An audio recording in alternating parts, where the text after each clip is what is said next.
2 years ago, my husband Ryan slipped off the side of a mountain, fell 150 feet, and died. Now, I don't usually begin conversations like that, but here we go. I became a widow at 38 with 6 young children. I didn't have a job, I didn't have a college degree, and I didn't have a clue how I was going to manage everything by myself without Ryan. When my 3-year-old son finally realized what death meant, all I could do was hold him tight while his shoulders shook and he sobbed. When I sat in the funeral home with my parents, thumbing through a book full of caskets, all they could do is hold me tight while my shoulders shook and I sobbed. My mom stayed with us for that first bit, but one morning she said, "I'm going home today." Naturally, I panicked, but it was time for me to start figuring things out for myself. Then my wise mom said these words, "They'll follow your lead." I didn't know how I wanted to lead. I wasn't even sure how to eat anymore. I kept shoving food into my mouth, hoping it would taste good. People brought so many cinnamon rolls. But it didn't taste good for a long time. I did know that I wanted my children to be happy again. I wanted them to smile and laugh and to know that we have so much living left to do. So we started stumbling through those gray, otherworldly days without Ryan. And I started sharing our experiences on social media. I talked about the hard things and the sad. I wrote about funny new things that we had to do without Ryan, knowing how to, and he lost everything. Like, he shoved papers places. We had to find everything, and it was all difficult. And I wrote about the awkward because I'm actually really, really good at awkward. But it was my journal. And the surprising thing started happening. People started turning to me, asking for advice, wondering how to be happier, hugging me in the milk aisle, thanking me for being so open, and asking me how I'm so positive all the time. I'm definitely not positive all the time. We're currently trying, emphasis on the trying, to housebreak a puppy and keep her from eating my youngest son. So that's hard to stay positive. But I had to think about what it was people were seeing, what it was we were doing that was different than what they expected from a family that was deep in a tragedy, deep in grief. And I finally realized that what it was is we were finding joy. How did we manage to experience both soul-wrenching grief and deep joy at the same time? This is what worked for us. Number 1, family. Ryan and I both come from tightly knit families that love being together best. So it's no surprise that he and I built a family that loves playing kick the can on Sunday nights, going camping on the California coast, and being with extended family as much as we can. Family is very important to us. And we've also been blessed with many dear friends that are as close as family. So when tragedy struck, we didn't first have to scramble to unite, to find people who were able to catch us. We already had a strong safety net in place, and they caught us so well. Number 2, faith. Our religious faith is a key factor in our ability to move through this tragedy and find joy. We believe in a loving Heavenly Father who's always there for us, always watching over us. That doesn't mean He stops the hard things from happening, but it does mean that He's there to help us through them. We believe this life is a test filled with trials meant to make us stronger and better. We believe we'll see and be with Ryan again. And we believe that each of us has a divine purpose we are meant to fulfill. I know that these beliefs helped us move through the darkness and into the light. Number 3, gratitude. Every night, our family gathers together and we share 3 things we're thankful for from our day. And while this photo is totally staged, we actually do it. It's a tradition I started years ago in an attempt to help my kids be more grateful for their everyday blessings. And this is scientifically proven. This daily ritual of gratitude is scientifically proven to help us be more optimistic, happier, and even healthier. We continued this after Ryan died. We had so much to be grateful for. People did amazing things for us. For example, the local firefighters, they brought Christmas presents to us and then even gave us a ride around the block in the fire truck with the lights on, and I couldn't help thinking that everybody thought another tragedy had struck the Shakespeares. But we continue to be grateful, and I know that our ability to see and appreciate all that we had while mourning all that we lost filled our hearts with joy. Number 4, humor. Ryan loved beets. He'd visit a salad bar and pile his plate up with beets. He could eat a whole can of pickled beets by himself. He'd just sit down at the dinner table, open it, eat it. Gross. Yeah, because no one else in our family likes beets, not at all. So about a month after Ryan died, the ladies in our church brought over a basket of food with bread and goodies and a jar of beet jelly, which seems like a waste of sugar.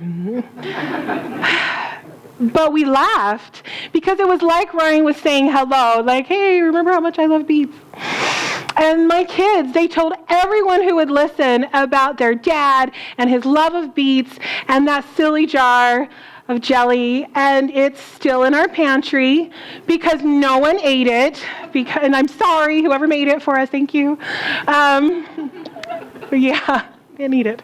We are a laughing family, and I'm fairly certain people thought we laughed a little too much after Ryan died, maybe too much. And sometimes I worried about that. Like, what does this look like? Are we grieving wrong? Which is ridiculous. You can't grieve wrong. Everybody grieves differently. And grieving doesn't even look the same from one moment to the next. Sometimes we have to laugh. Sometimes we have to cry. And sometimes, miraculously, we manage both, which can be kind of ugly. But it works. Don't worry about what people think. If you are able to find a speck of humor in sorrow, hold on to it and laugh. Number 5, help. My midwife, who also delivered all 6 of my children, and who is a dear friend because, yeah, you get pretty close when you bring that many babies into the world together. Very close. She called me days after Ryan died. Her husband had passed away when she was 38, and she'd been left with a home full of small children. She wanted to take us shopping for clothing. She told me, when my husband died, I went out and bought a new dress for the funeral. I knew he was going to be there, and I wanted to look good for him. I loved that, but I didn't want to go. I just wanted to stay home in my jammies. I didn't want to go out in public. I didn't want to do anything awkward, like let someone buy me clothes. But I love her, there again, very close. So I said yes.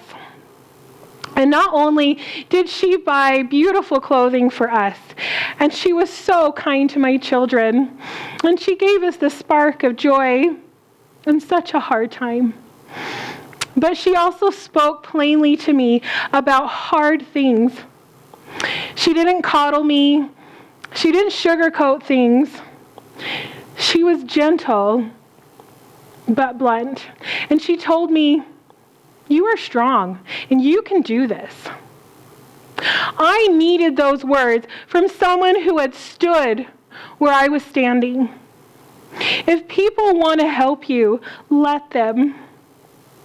Let them in. Let them love you. Let them help you. Let them give you joy.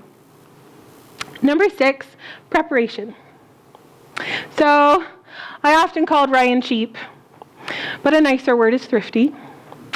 We were good with our money. We saved.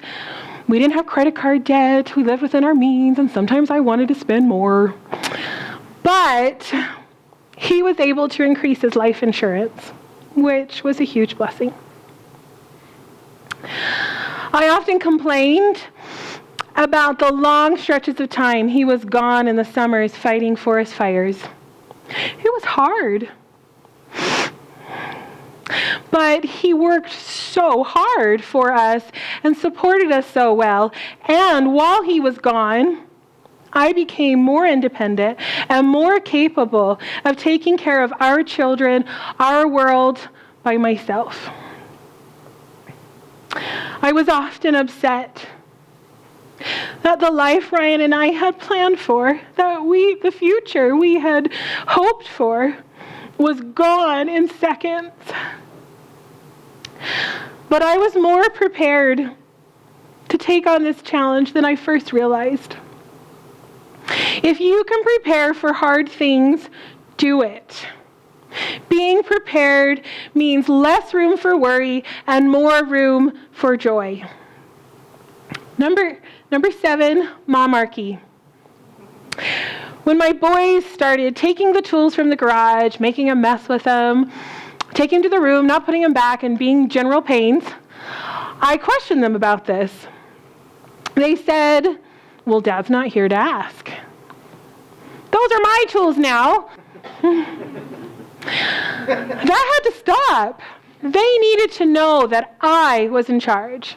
They needed the safety and security of knowing that I was in charge of all the things, even those tools that I'd never use.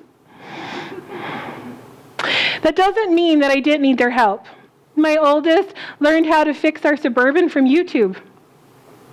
My kids made dinner and took care of things for me when I returned to college and had homework. We worked and we still work as a team, but ultimately they need to know that I'm it. I'm the head honcho, and I told them, this is not a monarchy, this is a Momarchy. Because it is much easier to find joy in your home if everyone knows there is a leader they can trust to follow. Number 8, candor. So I'm a pretty open person, which is a little obvious because here I am talking about all this stuff. I can talk about anything and everything, and that's exactly what we did when Ryan died. We talked about everything. We talked about the hard things, like the moments he was going to miss, the graduations and baptisms and weddings. We talked about how one of my children thought the accident was his fault, and it wasn't. Definitely wasn't. We talked about their fear that we'd no longer be able to visit the beach because Dad wasn't here to pull the trailer. We sat in a circle and passed around my phone and recorded stories of Ryan, our memories, funny and annoying things, all sorts of things. Anything we could remember, we would just pass it around and around. And that's such a treasure. And when one of my sons wanted to read his father's autopsy report, I let him.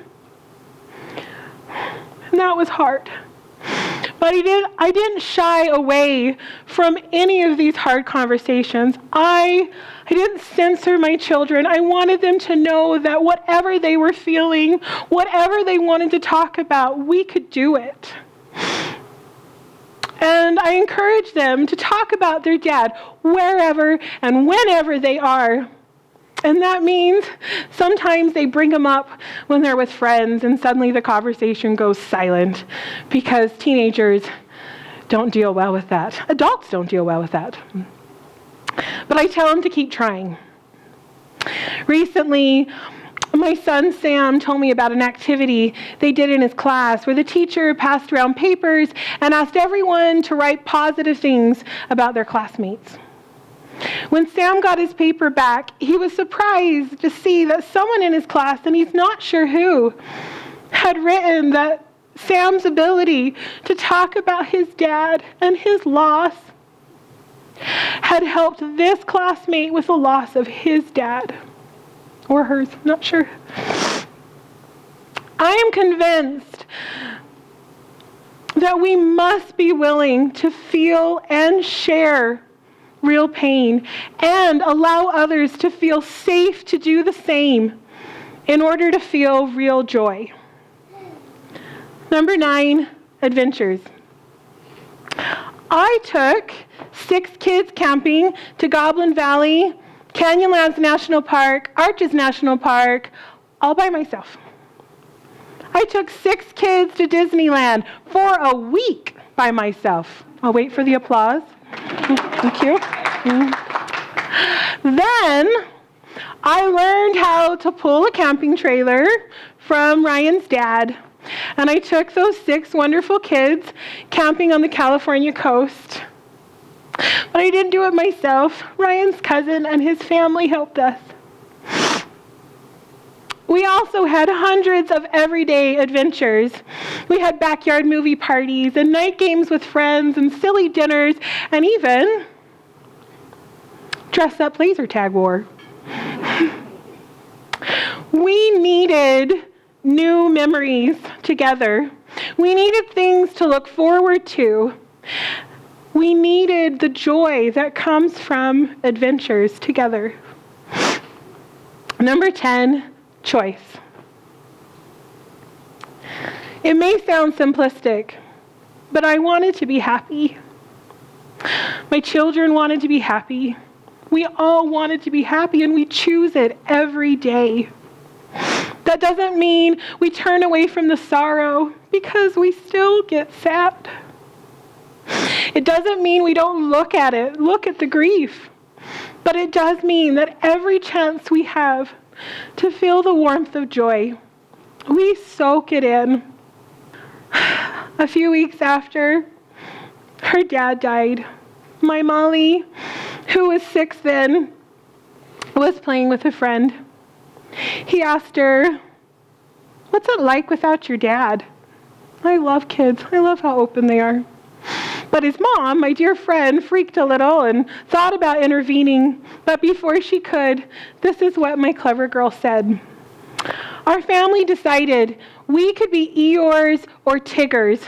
We chose to be Tiggers. I love that.